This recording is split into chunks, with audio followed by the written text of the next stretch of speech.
ചെറിയ വൈബ്രേഷൻ ഉണ്ടായിരുന്നു ഈ ക്ലച്ചിന്റെ ലൈറ്റ്നസ് കൊണ്ടുള്ളത്. ഇതാ ഇപ്പൊ ഒരു സൗണ്ട് വ്യത്യാസം തോന്നില്ല കേട്ടാ.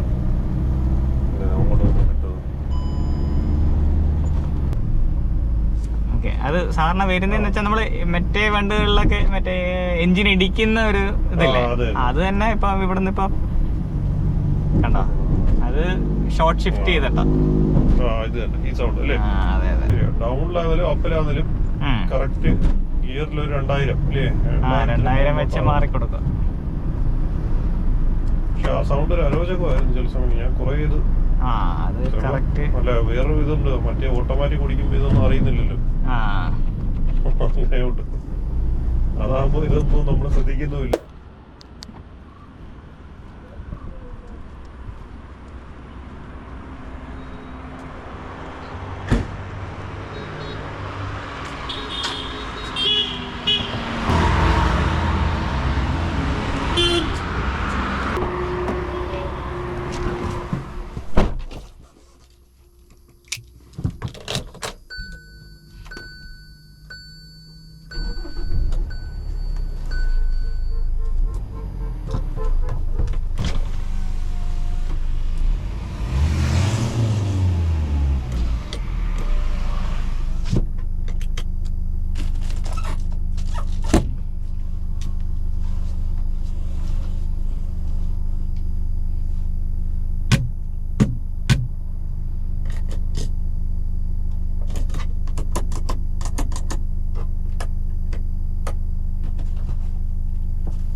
അത്യാവശ്യം പവറൊക്കെ ഉണ്ടല്ലേ.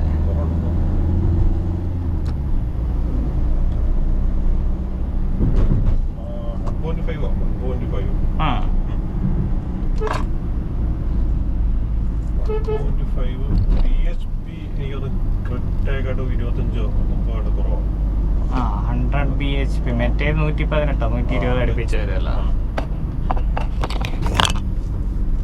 മൈക്ക് വെക്കാൻ മാറും.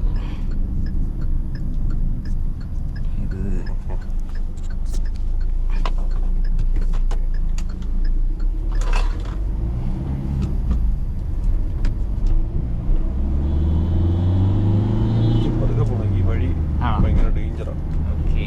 ആദ്യം ആകുമ്പോൾ ഒരു ആവേശമോ എന്തോ അറിയാം, ഇടയ്ക്കിടയ്ക്ക് ആക്സിഡന്റ്. ഓക്കെ, 6 സ്പീഡ് അല്ലേ? കാലം കൊടുത്തപ്പം ഗിയർ ഷിഫ്റ്റ് ചെയ്തപ്പോൾ ഉള്ള വ്യത്യാസം മനസ്സിലായോ? കണ്ടോ? ഇപ്പൊ ഈ 60 ഇത്രയും ഓടിച്ചതിന്റെ ആയിരിക്കും. കണ്ടോ, ക്ലച്ചിന് ഒരു ടൈറ്റ്നെസ്സും ഉണ്ട്. ക്ലച്ച് അത്യാവശ്യം നല്ല ടൈറ്റ് ആയിട്ട് എനിക്ക് തോന്നി. ഇനി ഒന്ന് കാലം എടുത്തേ, അത്ര നോക്കി ആ സ്പോട്ട് വരെ കറക്റ്റ്. ഇനി മറിക്കട്ടെ, ഗിയർ ഗിയർ ഗിയർ ചേഞ്ച് ചെയ്തു. ഒന്നോടെ 6 ഇടാനാ? അടുത്ത സ്പോട്ട് അപ്പുറം ഒരു ചെറിയ വൈബ്രേഷൻ ഉണ്ടായിരുന്നു. ഈ ക്ലച്ചിന്റെ ലൈറ്റ്നെസ് കൊണ്ടുള്ളത്. ഇതാ ഇപ്പൊ ഒരു സൗണ്ട് വ്യത്യാസം തോന്നില്ല കേട്ടാ? അങ്ങോട്ട് കിട്ടത്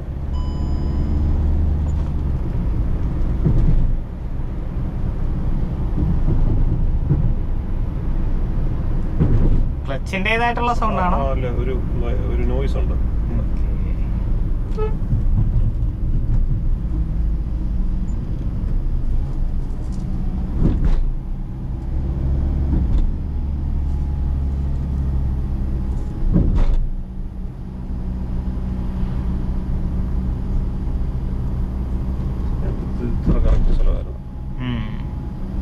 സ്റ്റിയറിംഗ് ഭയങ്കര ടൈറ്റ് പോലെ തോന്നി. അങ്ങനെ തന്നെയാണ്.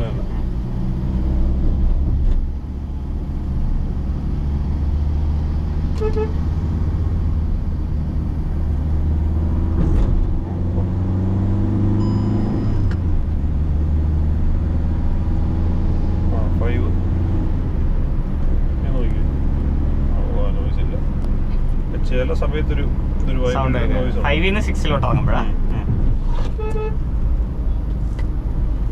5-6 ആപ്പ് ചെയ്യുമ്പോൾ ഉണ്ട്. ഒന്നോടെ നോക്കാം.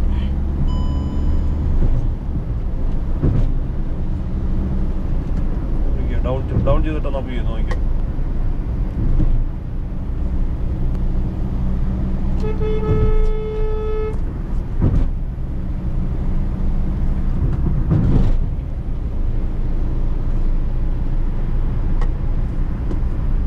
ഇപ്പൊ എന്തായാലും കേൾക്കുന്നില്ല.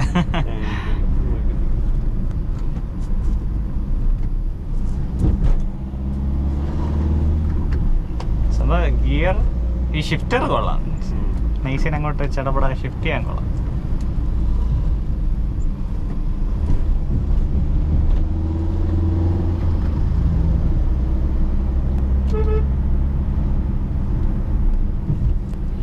എനിക്ക് തോന്നുന്നത് ഇച്ചിരി കൂടെ സഡൻ ആയിട്ട് പ്രസ് ചെയ്യുമ്പോൾ ഉള്ള അപ്പില് ചെയ്യുമ്പോഴാണ് തോന്നുന്നു നോയ്സ്. അപ്പൊ എപ്പോഴും ഇല്ല. ക്ലച്ചിന്റെ ഒരു ഇതാണ്. ഇപ്പം മൈലേജ് ഉപയോഗത്താണ്. ഇപ്പൊ ഒരു നമ്മള് ഫുള്ള് സിറ്റി യൂസാ. 12. ഇത് ഇൻസ്റ്റന്റേനിയസ് അല്ലേ? ഇത് മാറ്റുന്ന എവിടെയാണ്? ഇതിലാണോ? റീസെറ്റ് ചെയ്താനാണ്. അല്ല അല്ല, ട്രിപ്പ് വേറെ ഇതൊന്നും കാണിക്കുന്നില്ല. ട്രിപ്പ് അതിൽ സെറ്റ് ചെയ്യും.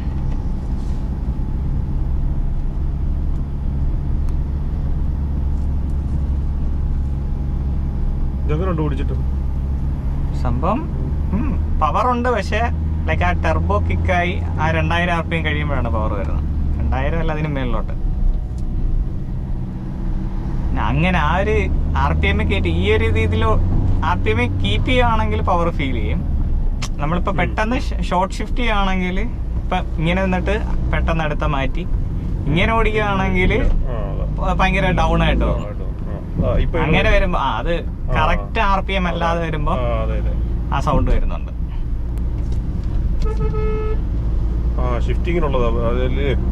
കറക്റ്റ് ഇപ്പം ടെർബോ ഓൺ ആക്കി തന്നെ ഓടിക്കുക, അന്നേരം വിഷയം വരത്തില്ല. ഞാൻ മിക്കവാറും അങ്ങനെ ഓടിക്കുന്നത് 2000 എത്തുമ്പോഴേ ഷിഫ്റ്റ് ചെയ്യത്തുള്ളൂ. മറ്റേത് അന്നേരത്തേക്കും ഗിയർ ബോക്സിന് കുറച്ചുകൂടെ ഒരു പണി എന്നുള്ള രീതിയിലാണ്. ഷോർട്ട് ഷിഫ്റ്റിങ്ങിനായിരിക്കും പ്രശ്നം. ഇനി നോക്കാം. അത് സംഭവം ചിലപ്പം ഈ 6 എത്താൻ തന്നെ, അല്ലെങ്കിൽ 6 പിടിക്കാൻ തന്നെ ഒരു 90 കിലോമീറ്റർ സ്പീഡ് എത്തണം. അന്നേരം നമ്മുടെ ഇവിടെ ആ ഒരു 6 എത്തിക്കാനായിട്ടുള്ളൊരു പാടുണ്ടല്ലോ. അങ്ങനെ വരുമ്പോഴായിരിക്കും അപ്പോൾ ചേട്ടാ ഒരു 80-ലൊക്കെ പിടിക്കുമ്പോഴത്തേക്കും ആ ഒരു ഇപ്പം നമുക്ക് നല്ല രീതിയിൽ ഷോർട്ട് ഷിഫ്റ്റ് ചെയ്യാം.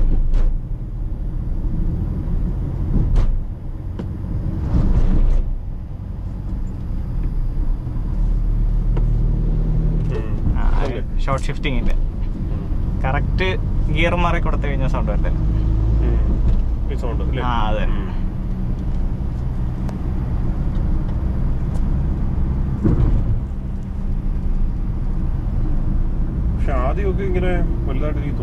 ആ തുടക്കത്തില് അത് പിടിക്കും. പിന്നീട് നമ്മളിപ്പം വണ്ടി ഏജ് ആവുന്നതിനനുസരിച്ചാണ് ആ ക്ലച്ച് പഴയ സ്പീഡിൽ തന്നെ പിടിക്കത്തില്ല. അപ്പം നമ്മൾ ഈ ഒരു ഇതിൽ ഓടിക്കുകയാണെങ്കിൽ ക്ലച്ച് ലൈഫ് നല്ല രീതിയിൽ കിട്ടും. ഈ സാധനം ഇപ്പൊ ഇല്ല, അത് വേറെ കാര്യം. ഡീസൽ നിർത്തിയപ്പോ ഒരു 6 മാസം മുന്നേ നിർത്തി. അതല്ലേ അതിന്റെ കൂടെ കൂട്ടത്തിൽ ഒരു ശകലം കൂടെ ഒരു ഇഞ്ച് മാറി ഒരു 15 HP ആയപ്പോ കറക്റ്റ് ആയില്ലേ. ഓക്കെ, ഞാൻ വിചാരിച്ച് ഹാച്ച് ബാക്കിൽ ഇതും ആൾട്രോസും ഒക്കെ ഡീസൽ ഉണ്ടെന്നായിരുന്നു. ടാറ്റയ്ക്കേ ഉള്ളൂ ഇനി ഈ പ്രൈസിനും ടാറ്റയ്ക്കേ ഉള്ളൂ. ഇപ്പം മിനിമം ഒരു ഡീസൽ ഉണ്ടെങ്കിൽ ഇല്ലേ ടാറ്റ അല്ലാതെ ഒരു വണ്ടിക്ക് 14-15 ലക്ഷം രൂപ ആവും. ബാക്കിയെല്ലാം തീർന്നല്ല.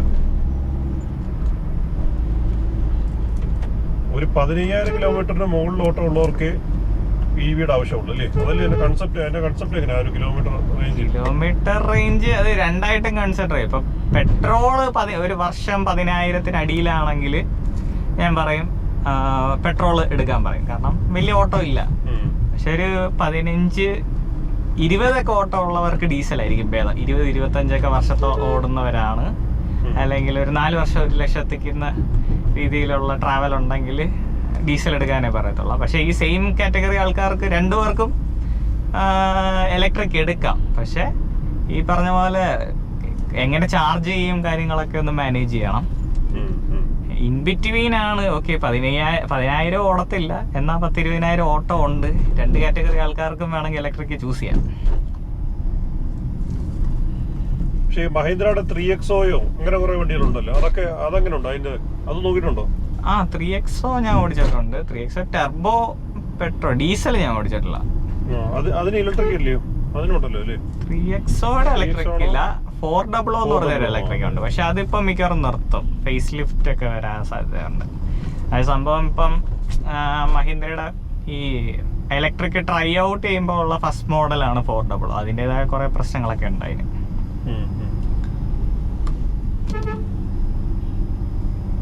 ഞാനൊരു ഓപ്ഷനായിട്ട് B6 ഒരു ഓപ്ഷനായിട്ട് കറക്റ്റായി വെക്കും. ഓക്കെ, നമുക്ക് വീഡിയോ കാണുന്ന ആൾക്കാരുടെ ഒരു അഭിപ്രായം ചോദിക്കാം. B6 ആണോ അതോ ക്രെറ്റ ഇലക്ട്രിക് ആണോ ബെറ്റർ എന്നുള്ളത്? പിന്നെ കുറച്ചുകൂടെ ഒരു സർവീസ് സെന്ററും അല്ലേ അങ്ങനെയുള്ള കാര്യങ്ങൾ കൂടുതൽ ക്രെറ്റയ്ക്ക് തന്നെ ആയിരിക്കും അല്ലേ? അല്ല, ഹ്യുണ്ടായിക്ക്. ഹ്യുണ്ടായി രണ്ടും ഒരേപോലൊക്കെ തന്നെ. ഇപ്പൊ മാരുതിയുടെ അത്രയും റീച്ച് കിട്ടത്തില്ല, എന്നാലും അവര് സർവീസും കാര്യങ്ങളൊക്കെ മഹീന്ദ്രയും ഹ്യുണ്ടായി ഒരേപോലെ തന്നെ. പിന്നെ ഈ പറഞ്ഞ കൺസ്യൂമബിൾ അങ്ങനെയുള്ള ഐറ്റം കുറെ വാറണ്ടി ആണ് മെയിൻ ഇഷ്യൂ. പിന്നെ സെൽസിന്റെ കാര്യം പറഞ്ഞല്ലോ, ഇത്ര സെൽസ് വെച്ച് മാറുന്ന കാര്യം. ബാറ്ററിയുടെ ഫുള്ള് റീപ്ലേസ് ചെയ്യാതെ ആ ഡെഡ് ആവുന്ന സെൽസ് മാത്രം റീപ്ലേസ് ചെയ്താൽ മതി എന്നുള്ള. അതുകൂടെ ഒന്ന് കൺസിഡർ ചെയ്താൽ കറക്റ്റ് ആയിരിക്കും.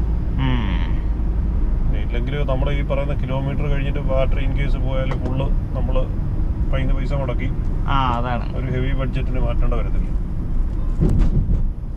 ബാറ്ററി മാറുന്നതൊക്കെ എനിക്കൊന്ന് ഭയങ്കര ഇടയ്ക്ക് വെച്ച് നെക്സോണിന്റെ ബാറ്ററി മാറാൻ ലൈക്ക് 4 lakhs സംതിങ് എന്തോ ആവുന്നൊക്കെ ഉള്ള രീതിയിൽ ഒരു ഇതൊക്കെ കിടക്കുന്നുണ്ട്. ബാറ്ററി കോസ്റ്റ് ആണ് നമുക്ക് താങ്ങാൻ ഒക്കാത്ത. ഇപ്പൊ ഈ സേവിങ്സ് എല്ലാം ഒറ്റയടിക്ക് തീരും. ഇപ്പൊ നമുക്ക് 2000 ടെർബോ ജസ്റ്റ് കിക്കായി. തേർഡ്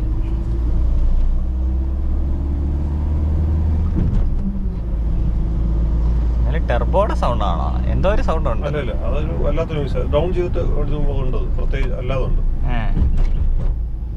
ഞാൻ ആ ക്ലച്ച് റിലേറ്റഡ് ആണെന്ന് പറഞ്ഞുള്ളൊരു ഇതിലിരുന്ന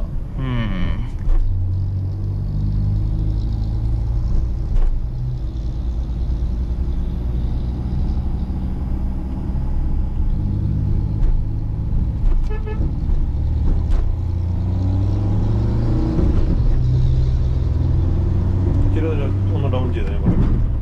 ഡൗൺ ചെയ്തിട്ട് ഇനിയും ഒന്ന് ഒരു ഇനിയും 5 ഇട്ടേ 5.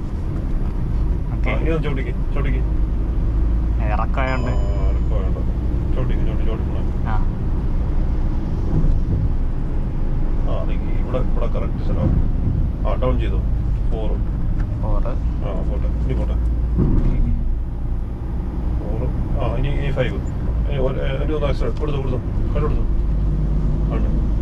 അതില്ലേ സൗണ്ട് അത് പക്ഷേ എനിക്കൊന്ന് കറക്റ്റ് സ്പീഡ് എത്താത്തോണ്ടാണ് എന്നാണ് എൻ്റെ ഒരു നിഗമനം.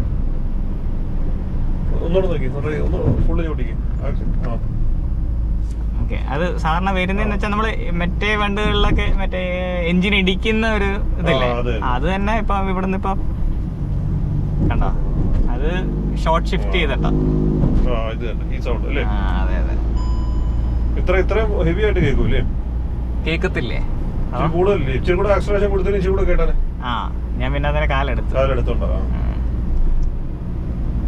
സംഭവം അതിനെ മാക്സിമം 6 ചെയ്താലും അത് തന്നെ ആയിരിക്കും. എന്നിട്ട് 6-ന് ഈ ഒരു 90 എത്തിയിട്ട് 6 ഇടാവും. അതാത് ഗിയറിന്റെ സ്പീഡ് അന്നേരം മാറി. അതുകൊണ്ടാണ് എനിക്കൊന്ന് ചിലപ്പം ക്ലച്ചിന്റെ തേയ്മാനം കൊണ്ടായിരിക്കും. ഇപ്പൊ ക്ലച്ച് ടൈറ്റ് അല്ലേ?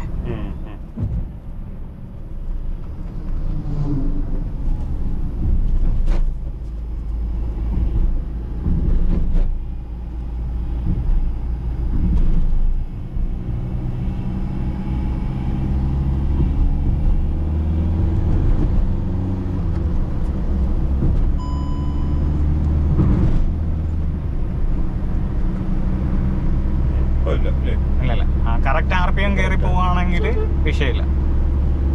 ഇപ്പൊ 90 എത്തി നേരെ 6 ഇടുവാണെങ്കിൽ വിഷയമില്ല.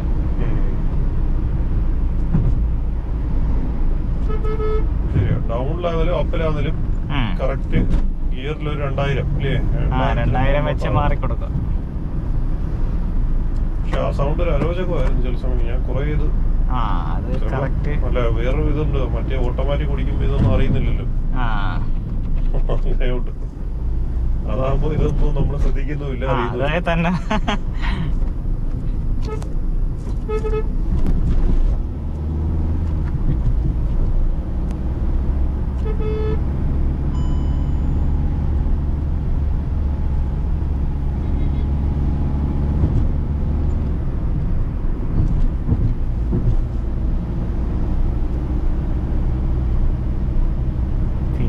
ഡ്രൈവിംഗ് ശൈലിയുടെ ആവാം.